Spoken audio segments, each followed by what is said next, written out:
What if the ocean didn't die all at once, but quietly, breath by breath, leaving only an echo of the life it once sustained? Ocean hypoxia, defined as dissolved oxygen below 2 mg per liter, is a growing threat to marine ecosystems. When oxygen levels fall, hypoxic zones form, areas that cannot sustain diverse life and can expand into dead zones, driving biodiversity loss and ecosystem imbalance.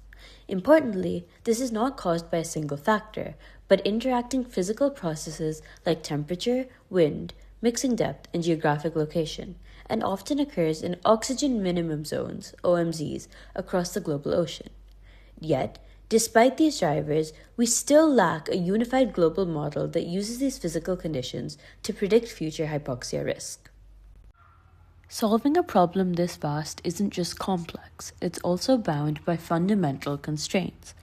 Effective pre-processing, management, and sampling are necessary for feasibility, with extremely high-resolution satellites increasing computational effort.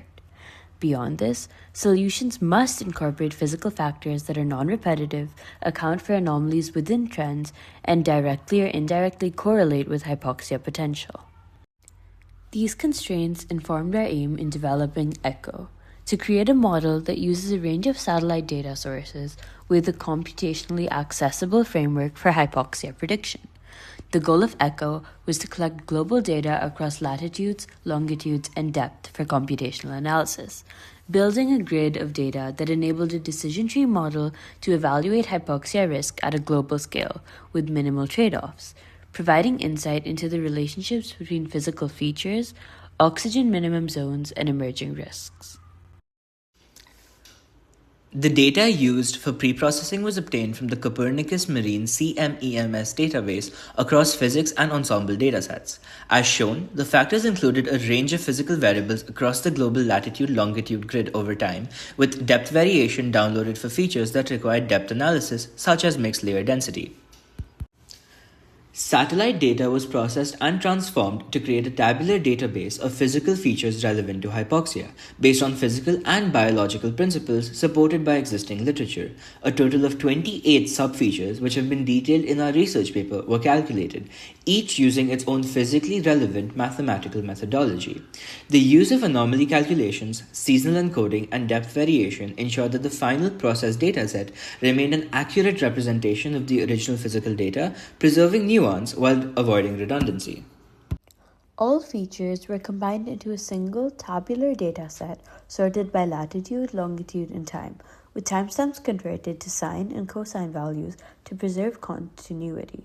The final model used XGBoost, chosen for its ability to handle missing satellite data and efficiently process large environmental datasets using ensemble decision trees.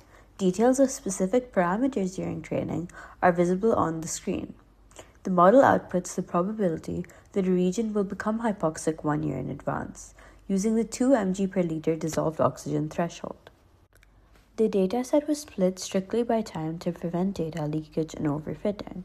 10 million samples from 1995 to 2016 were used for training, with an oversampling of 25% of hypoxic cases. 2017 and 2018 data was used for validation, and 2019 to 2024 for testing. On a fully held-out 2019 to 2024 dataset of nearly 50 million samples, ECHO showed extremely strong performance. It achieved an ROC-AUC and PR-AUC of 0.99 with very low error, a log loss of 0.033, and a Briere score of 0.01, and almost zero bias. Environmental metrics such as the Nash-Sutcliffe efficiency and Kling-Gupta efficiency revealed scores of 0.94 and 0.96 respectively, confirming a strong agreement with real ocean conditions. Globally, the model identified higher hypoxia risk in tropical and upwelling regions, while high-latitude oceans remain low risk, showing it can forecast hypoxia up to 1 year in advance. ECHO shows that a feature-engineered machine learning model can forecast global hypoxia 1 year in advance. The resulting heat maps reveal higher susceptibility in tropical oceans and major upwelling regions, while high-latitude waters remain low risk. Its experimental stability allows it to function as an early warning system, helping scientists focus monitoring and research where oxygen decline is most likely. By translating complex ocean physics into a global risk map, ECHO shifts ocean conservation from reacting to hypoxia to predicting and preventing it, ensuring that the future of our oceans is not just an echo of what they once were.